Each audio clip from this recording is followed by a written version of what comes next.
I think I've had a lot of requests for panels and interviews, and I'd shut most of them down because I wanted to get further along so that I can Right. actually not just talk about the challenges, but some success. Right. And so I think going to Ecuador and being successful there is going to open the door up for me here from a PR perspective to talk about what do you do when it's too saturated in the US? What are your options or how to pivot? And so I think I can hit on topics that not a lot of people in the industry are going to be looking at because there's just not a lot of people looking at going from the US out. Most people are talking about outside in, bringing products into the US from other countries. All branding is personal. And it's not about who you say you are. It's about who you are and how you say it. I'm Hirsch Repwood, copywriter, comedian, and brand voice expert. I've helped hundreds of companies fine-tune their messaging, and now I'm sitting down with some of the most ambitious and imaginative founders around who share their seven-figure stories and their next-figure goals. Let's hit the brand voice runway. I'm very excited about Brand Voice Runway today. We're going through an unprecedented heat wave. And I'm not just talking about the weather and climate change. I'm talking about the immense heat surrounding Larry Mercado and his many, many endeavors. Larry's a serial and social entrepreneur. I'll just throw out a few things. He's founded Bold Biologix. He's got Lysi. He's got Napkin. He's the CEO and founder of the DEI.Fund. The DEI Equity Fund mission is to create generational equity in underserved communities by investing in diverse investment fund managers and early and growth stage businesses. And then, of course, we will talk about Mercom and his 18 years spent co-creating and guiding that company toward its sale. So, Larry, welcome to Brand Voice Runway.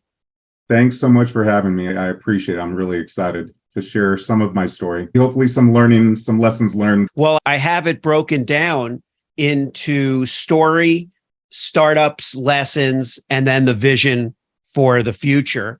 So let's start with the story and let's start with Mercom, because that started even before you went to business school, right? Yeah. So we started that. I was 24 years old when I started the company. My sister was 26, and we did it without investors. We were able to secure a very, very small $20,000 line of credit that helped us get started, that we later flipped to 50,000, but it was a very slow start. And fortunately, both my sister and I had experience in the industry that we were launching. So right, which was IT. Exactly. It was a tech company that specialized in selling to the federal government. So we knew how to turn the levers of government in order to give us an edge on the sales cycle. So already there's one lesson, which is know your market, know what you're getting yourself into. So we had actual customers telling us that we should start our business. They also understood the sort of federal government game, where there's incentives for programs like the Hub Zone, which is historically underutilized business zone. But so you have to apply for that and be granted that status. Right. If you live in a Hub Zone and you work in a Hub Zone and certain number of employees are in a Hub Zone, then you can qualify. But in addition to that, we were woman-owned, minority-owned, so we went after the 8A certification, and we knew that these were things that would help us sell to the federal government. And our clients were telling us, when you're ready, these are some of the things you need to do. And so we felt like when we started, we had the playbook, so to speak. Yeah. How long did it take to become profitable? Profitable. Oh my goodness. Profit was at least 2 years. 2 years. Okay. Oh yeah. Yeah. We started, so our revenue, 2002, I moved down to South Carolina from Virginia, June of 2002. And so we start operations. First 6 months, we did 70,000 in revenue. That was it. I think it was one or two orders. Yeah. So in 70,000 total. 70,000 total in the 6 months, right? In revenue. I think there was probably less than $1,000 in profit in that order. The next year was 710,000. The majority was from one order, but we worked it most of the year, and that seemed to be enough at least to keep us surviving. And then all of a sudden we get into this crazy path, the hockey stick, like all the entrepreneurs want to see. Right. It goes to 1.4 million, 7.1 million, 13.2 million, 26.1 million. And then after that, I think within 5 years, we hit 100 million. So it was just meteoric rise in revenue and size. Sorry. That's okay. From our previous conversation that we had recently, the brand voice changes as you grow. So when you finally hit, $1 million, that's one thing. As you go up and start to, become an 8-figure, 9-figure company, how did it change for you? How did your role change? And how did your influence on the company change? Yeah, so in the beginning, I would say that I did every job under the sun, right? Because you have to kind of do it all. And that eventually shifted. I started peeling off my own layers as we hired other folks to do those jobs. So again, I handled everything from HR, security, IT, the general operations. I was sales support, customer service, everything you can think of. And that was the role, though. It was realizing what I wasn't good at. And one of my first key strategic hires, it was in 2007. So 5 years later, I hired our CFO. And we were button heads. I kind of had to push my sister because she didn't want to do it. And I said, we hire this guy or I'm out of here. It was kind of like, right, we got to do it. I know my limitations, and this is a major gap for our company. And I kind of forced the issue. And he was with us for 10 years, and he was a great CFO. And you're the type of guy who wears a lot of hats, does what's needed. You're like a Swiss Army knife type of, exec and founder, maybe, if that's accurate. So now what, 15 years, 18 years in, what direction did things take with Mercom? Well, as we grew and got into that position, it just felt like, for example, 2014, great example, we actually had the ability to come hands off a little bit. And both my sister and I went and attended business school and went to executive programs. That's where I went to Stanford. She went to University of Virginia. And we both came back with a lot of great ideas. My case, that showed me a lot of things that I had done in the past and how I could have done them better. So I really took that as an education on my sort of performance history and used that to not make the same mistakes, because it was really neat to go through a case study and see the actual case study is something that I experienced. Yeah. Well, that's probably not super common. Did you see a lot of other people I know people who've gone back to business school after being in the workforce, but it's different from having really successful company at that level. And funny story, when you go to a Stanford, their executive program, and this is after we had reached 100 million, we were successful, we were profitable, we're giving back to the community, we're doing all kinds of stuff. And the response from the admissions director was, well, your company's a little small. And I was like, that just set the stage for me. I checked my ego, and I realized that the people that I was going to be going to school with in this arena had extensive experience in business. Almost all of them had MBAs. They had the work background. They were managing, some of them didn't have my title, and yet they were managing 5,000 and 10,000 employees. Wow. So it's a totally different game. But back to your question, once the company got to that stage, now we could get away and fill holes in our personal development. And that was a big difference. So I decided to do that.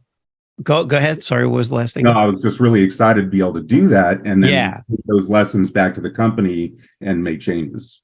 So that was going to be my next question. So now you look at the company with fresh eyes. Yep. What did you see? It was a successful company, very successful. So what did you see? that you wanted to change? More work that we could do with the employees.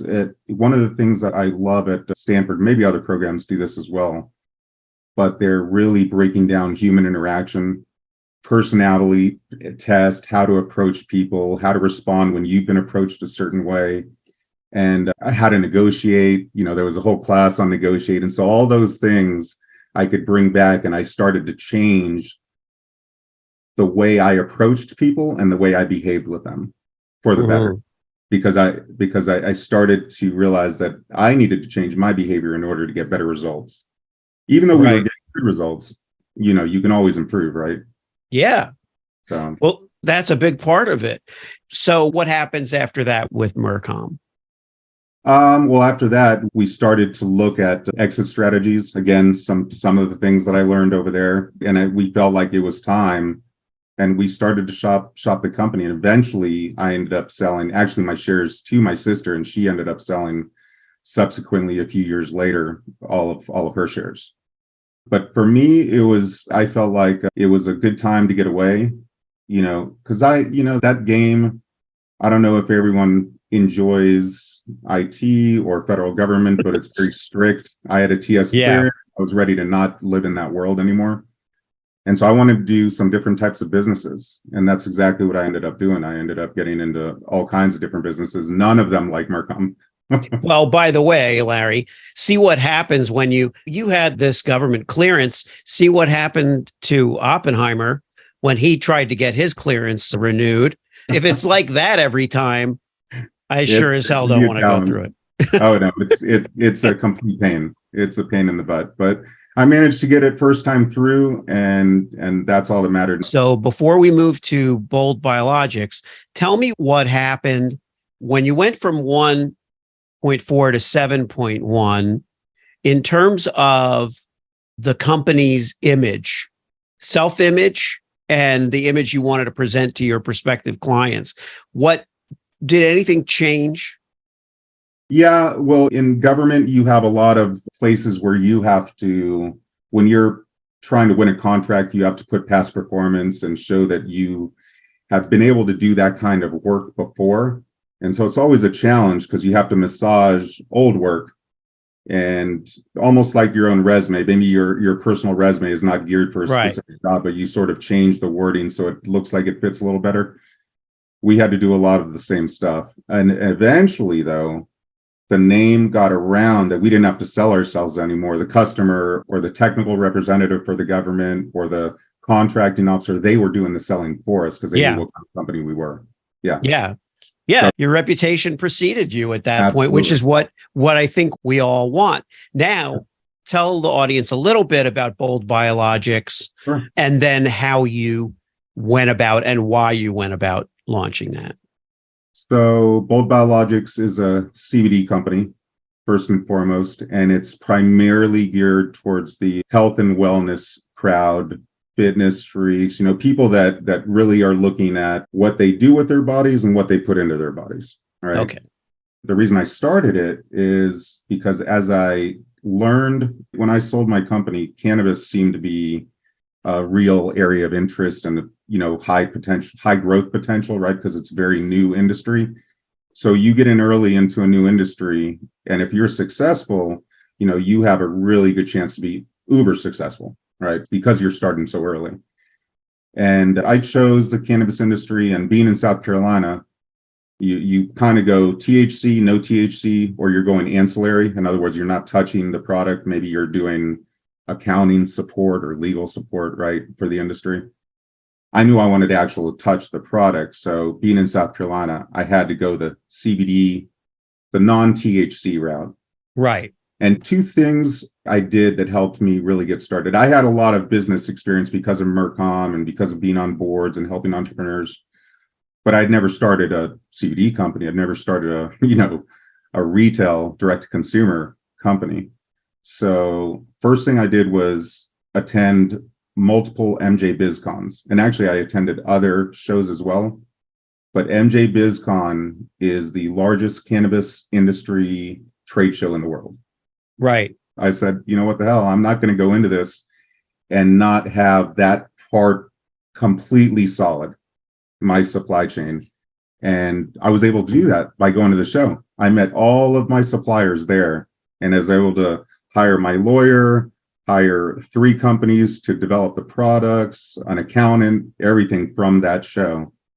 But the next thing I did in order to fill some personal gaps for the business was I started to get and completed just last May my master's degree in medical cannabis science and therapeutics.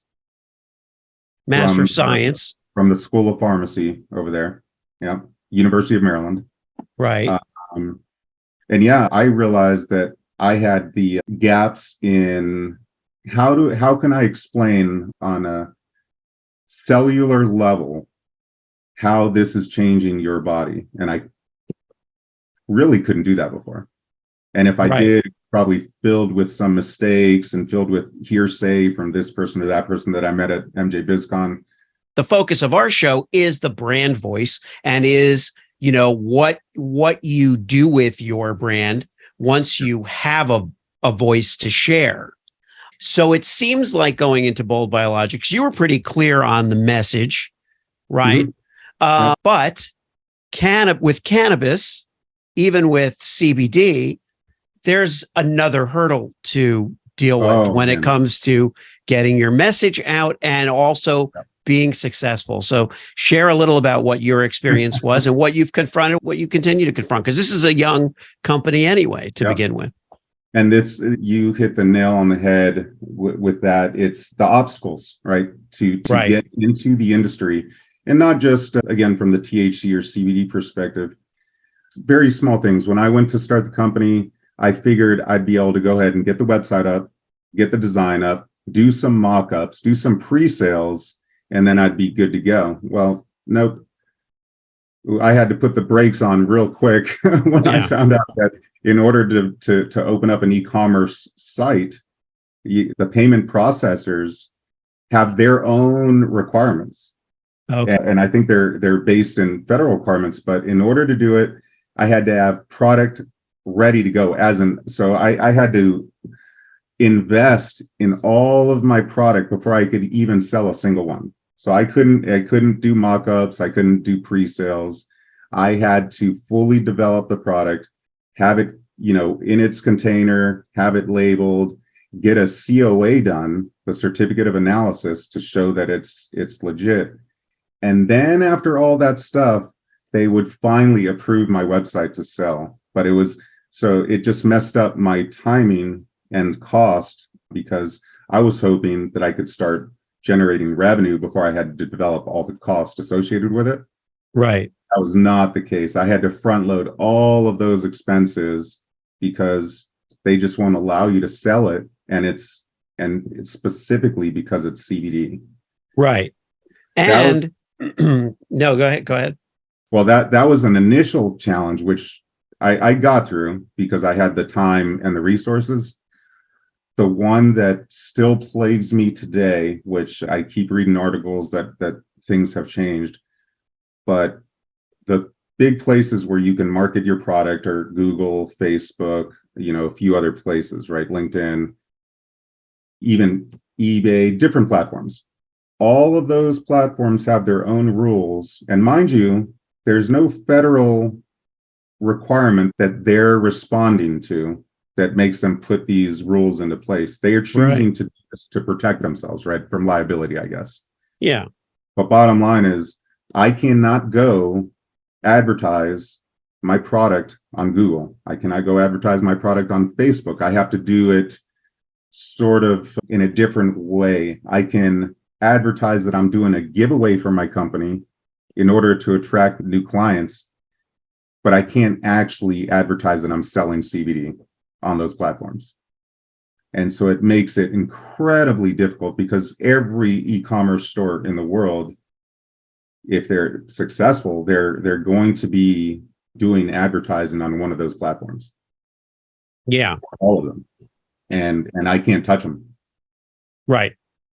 And that so that brings an interesting question, and we might have touched on this, last time we spoke, but I don't know if we did. I know I wanted to cover it here on air.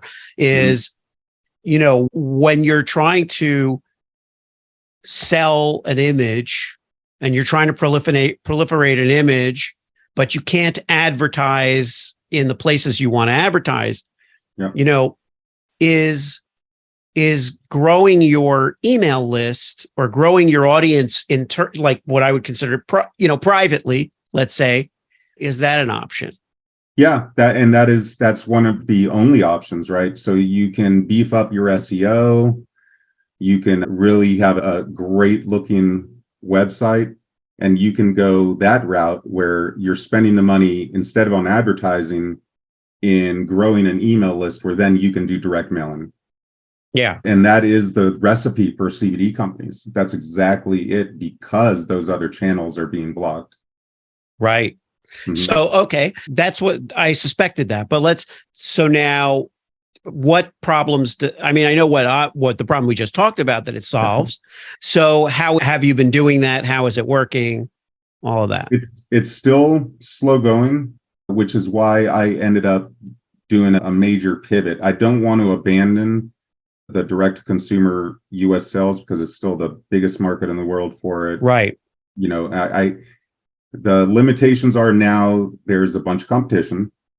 There's retail shops, you got your CBD shop on the corner. Everybody has one of those near them. Like, you know what I mean? And so I think because I had seen it in IT and some other industries, the cannabis industry and the CBD segment specifically still needs to undergo mergers and acquisitions and failures and things like that. So every day that I survive is a day that I think I'm getting ahead, because I think there's companies failing every day in the industry. So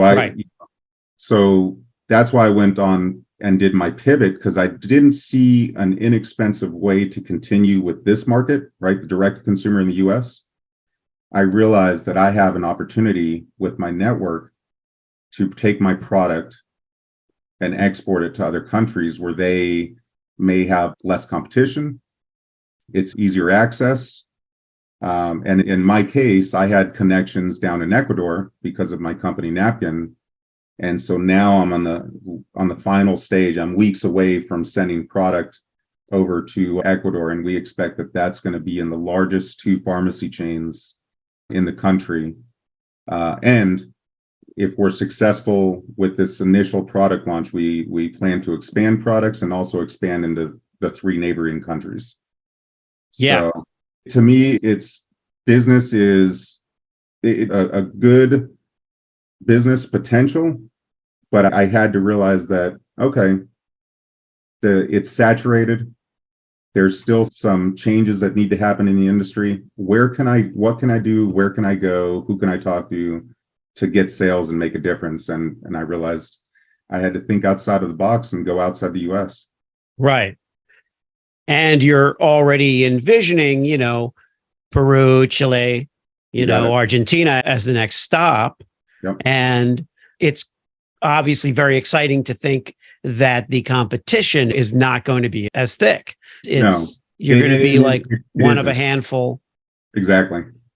One of a handful. I'll be the only one from the United States. All of the other ones are Ecuadorian. So in some Latin American countries, there is some sort of respect for US based products. I think they understand the federal requirements in the US are a lot of times more stringent. So quality control typically might be better. So the belief that I might get a better product if it's made in the US versus somewhere else is strong in some Latin American countries. Right. So I think that's our edge. That's a major edge down there. So we, rather than pull away from that, which is in all of my products, a little logo made in the USA, we wanted to really highlight that even more so. Right. Ecuador. That's great. And speaking of the USA, so in terms of your US sales at that point, what is your plan there? On the US side? Well, yeah. So if Ecuador is successful, I can actually use that to get into, instead of going direct to consumer, now I can reverse engineer it and come back and potentially start the wholesale over here. Okay. because I'll have the past performance and experience from having it done down there. Now I can go to wholesale, and all of them work together, because I think as your social media presence grows with all those different things, they're gonna customers are gonna see that. Well, they're gonna see that you're growing. Right. You're adding product lines. You're selling wholesale. You have all these different distinctions. So you're a more of a comfortable company. People are going to be a little more comfortable buying from you and not thinking they're going to get their credit card stolen, that it's a scam, that it's, not a real product, things like that. Well, this speaks also to brand voice because, now your image is organically growing, Right. evolving in a way that's really beneficial to you. What are, there are all kinds of issues with advertising, as we've discussed. What about PR? And what about PR in the US once this Ecuador move is paying off? Yeah, so that's a great point. So I think I've had a lot of requests for panels and interviews, and I honestly I'd shut most of them down because I wanted to get further along so that I can Right, actually not just talk about the challenges, but some success. right. And so I think going to Ecuador and being successful there is going to open the door up for me here from a PR perspective to talk about what do you do when it's too saturated in the US? What are your options, or how to pivot? And so I think I can hit on topics that not a lot of people in the industry are going to be looking at, because there's just not a lot of people looking at going from the US out. Most people are talking about outside in, bringing products into the US from other countries. But Right. I think I'll have a unique story that will allow me to get airtime and allow me to get on panels and, pump up the vision, the company, social media, everything, even more so. Yeah, I agree. I think that's exciting. You mentioned Napkin. Let's take a minute or two to share what Napkin is, because that's Sure. an interesting company. Yeah. Napkin is a digital marketing company, global. Offices in Canada, US, Ecuador, India, and Australia. And I think that's everybody. Yeah. And it's a M&A roll-up strategy. And for anyone that doesn't understand that, it's, if you know what KKR, publicly traded, they're a private equity company. All they do is own a bunch of other companies. They own a bunch of brands, Right. right? And so that's what Napkin is. It's a conglomerate of either digital marketing companies or brands that they feel that they can pull under the umbrella and make even more successful and profitable. Right. And so for me, it was interesting because I've had a rev share deal with them from the beginning. So I paid an initial fee, and they have been doing all of my marketing for the last 3+ years based on a percentage of revenue that they would collect. Mm-hmm. So it's neat because if they're successful, they get more money. If I'm successful, they get more money. Yeah. So it's a win-win or a lose-lose. We do have some serious capabilities. Like one of our sub companies called Vector out of Ecuador is an award-winning 3D pre and post, 2D, 3D pre and post production company. Oh, I mean, wow. they're pitching a series to Discovery right now, a cartoon series. So they have that, they have some serious chops when it comes to film. Yeah. Even though we're not one of the big ones, we can compete on some things. Obviously, we got to partner with other companies to bring the whole picture. But that was the whole strategy, really, with the mergers and acquisitions, as we call it the wheel, right? So Mm-hmm. you have email marketing, you have subscriptions, you have SEO, you have website, you have CRM, ERP, all these different components that different companies might specialize in. We knew where our specialties were, and we knew where we were filling the gap with either sister companies or associated companies. The more we acquire of that wheel, the more we can do ourselves. Yeah. That's And so, awesome. yeah, that's been the goal. Fill the wheel out. And then once we're able to do that, we would then launch the platform for revenue share exchange. Right. And that also, brings us now to the vision part of all of this. I wanted to talk a little bit about Clendo and the lessons that you learned from looking at your aunt's company, which was phenomenally successful, right? Possibly, one time the largest lab in the Caribbean. But what was the lesson there? The lesson there was how to protect yourself and not get overextended, really understanding, I would say, P&L and balance sheet from a company perspective, but also the impact on you personally, your own tax liability, things like that. What happened with my aunt's business is she had an opportunity to sell when it had a pretty high valuation, and it was going to sell to, what are the companies that take your blood work? There's two major companies. I can't think of them. Quest Diagnostics, right. LabCorp. Okay, yeah. She had an offer from LabCorp, I think. And this is back in the 80s, 90s. A long story short, she didn't sell. They continued to operate. She retired and had, some of the children take over. And that we were thinking of doing the same thing with Mercom. And I just realized if you haven't been working together in unison for a while, say father, son, or mother, son, father, dog, whatever the combination of family dynamic it is, it's really risky to just turn it over. And what happened in their case is ultimately the company went under and there was bankruptcies, and it was a sad situation, and it could have been easily averted and avoided. Yeah. And so for me, the lesson was, I want to make sure that with any of my companies, I don't ever overextend myself personally. Yeah. I don't overinvest. Fortunately, I've sat on this foundation board for several years, and I chair the investment committee, and I've learned a lot of these lessons about how to make your portfolio diverse and how to maintain it with that diversity. And so I sort of had a limit on how much I was willing to invest in angel, private equity, venture capital, and make sure I had some in cash, make sure I have some in other real assets, tangible assets, et cetera. So that was a big lesson from Clendo, is not so much when to sell or anything like that, but just to realize the succession planning. Right. You really have to think about that if you're thinking about exiting and leaving it to your children or family or whatever the case may be. And what do you see as, we started the conversation talking about profitability and the couple of years at least that it takes to get there. What's the arc in your view?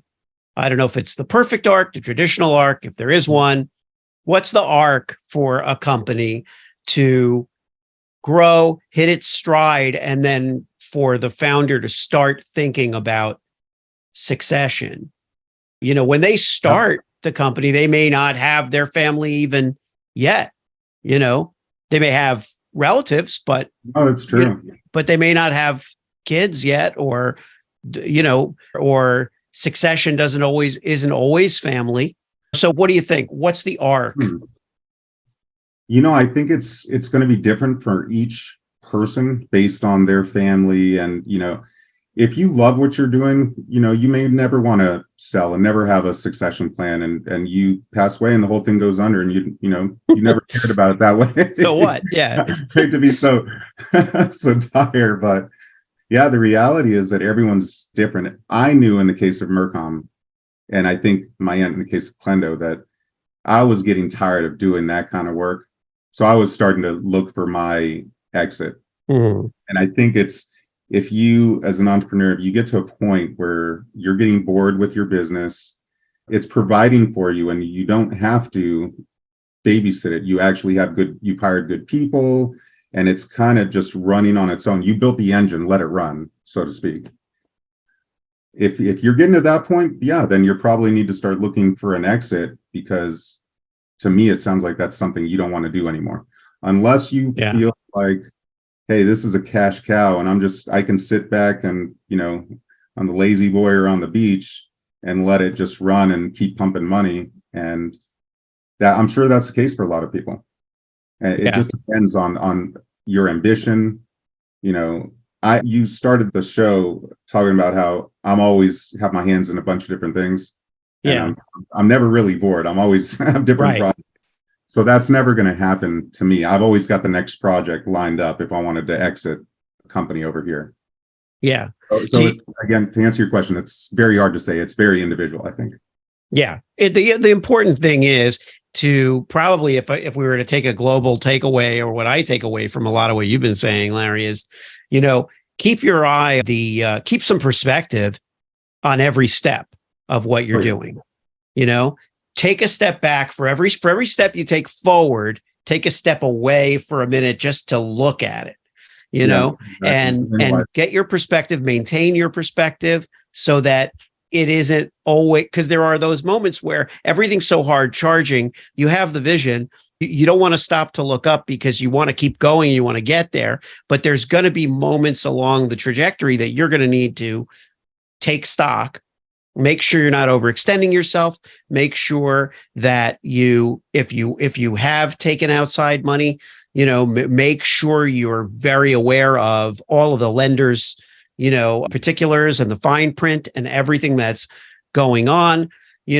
Make sure that you have hired the right people to do what you don't do well or don't like to do, or someone else can do better. And then keep an eye on where this thing that you've built is going. If you care about it, keep an eye on where it's going, so that you can be happy, and so that the people who the company serves and takes care of, both internally and externally, can be happy. Those seem to be some things that I've gleaned from you talking to you today. I agree. You have to sort of stop and smell the roses, right? Yeah. And then look at the landscape around you. You've been moving and you've been looking down at the ground the whole time. Right. You need to stop and, where am I at? How do I adjust? How do I pivot? What do I need to do next? Well, and what's going to happen if you're running with your face down at the grass the whole time. You know what eventually is coming if you don't look up. What would you like to do? Are you resolved to do, looking at the landscape over the next 12 months? Well, I believe we're going to be successful in the Ecuador launch.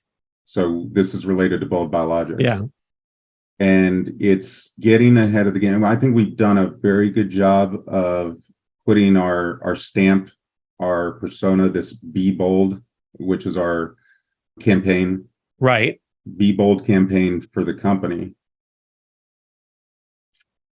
I think what's coming next is going to be developing new product, and actually potentially a whole new product line. We've been asked a lot about pet products, and we've been asked, and we're talking about female products, because there's a big gap, a dearth of, or lack of products in that space. So I think it's really, for me, it's expanding the product line. Yeah. But obviously that has to wait on, I need to see some success before I do that. Yeah. But that's great, because that is the vision. And then and from a napkin perspective, it's continuing to see where because we're a M&A roll-up, there's always companies out there that we need to be on the lookout for and hunt, because they're going to give us an edge, either strategically or financially, or both. Right. And so I'm constantly looking at those. And as a matter of fact, we're looking, Napkin is, I don't know, has a $23 million run rate right now, as far as anticipated 12-month revenue. Right. We're looking at buying a company that's valued over 100 million.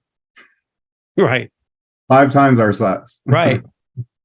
But, and that's actually, I guess, another lesson that I've learned is, don't think the answer is no just because you don't have the money. Yeah. I will tell you one thing I've learned is that you can work deals with other people and other companies, because they may like the idea and they may want to put the money in for you for a piece. Right. And it's don't necessarily buy down, buy up. That may be the answer there. It isn't always looking behind you or below you. Right. It's similar to like a leveraged buyout, something like that. Where you're before you put it on paper, you don't believe it's possible. Yeah. And then you get into the details and you're able to get it done. If you've enjoyed this episode of Brand Voice Runway, please leave a 5-star review and subscribe to the podcast.